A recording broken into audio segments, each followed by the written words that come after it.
Au Moyen-Orient, 6e jour de conflit entre Israël et l'Iran. Les Israéliens continuent de devoir se mettre à l'abri au rythme des alertes. Nos envoyés spéciaux à Tel Aviv ont vécu ces dernières heures une tentative de bombardement. Voyez ce reportage de Michel Scott, Héloïse Grégoire et Lucas Lassalle.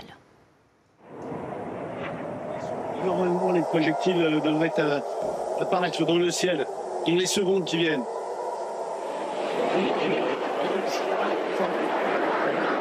Il est minuit moins 10. Visiblement, les Iraniens ne capitulent pas encore. C'est la deuxième alerte de la nuit. Les batteries antimissiles du dôme de fer se mettent en action dans le ciel de Tel Aviv.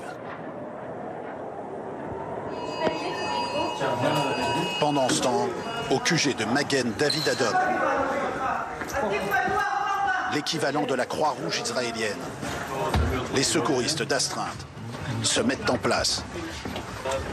C'est ici qu'on centralise les appels à l'aide pour toute la métropole. Et là, on attend en vrai pour savoir s'il y a un appel ou un débris qui sont tombés.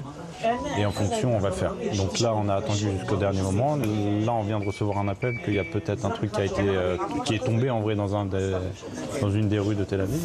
Finalement, pas de blessés répertoriés cette nuit pour cette nouvelle salve de frappe. Mais tout le monde sait ici que ce n'est qu'un répit de courte durée. Ces Israéliens réfugiés dans les couloirs du métro tentent de profiter de quelques heures de sommeil. La nuit fut rude. Au petit matin, c'est vraiment désert. Les rues sont vides. Ici, d'habitude, c'est plein de monde. Car l'ennemi reste une menace permanente. Pour l'instant, les Iraniens ne montrent aucun signe de fléchissement. Toutes les nuits, à peu près dans les mêmes tranches horaires, des attaques de missiles ont lieu. On espère simplement ici que ce bouclier anti-aérien sera à chaque fois aussi efficace pendant toute la durée de cette guerre dont on ne connaît pas encore l'issue.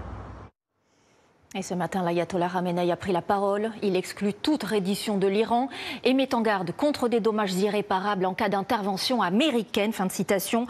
Dans ce conflit, très peu d'images nous arrivent d'Iran où nous ne pouvons pas envoyer de journalistes. On voit ici des Iraniens quitter le pays. Ils passent la frontière turque. D'autres se filment en train de fuir la capitale, Téhéran. Une immense file de voitures à l'arrêt sur l'autoroute.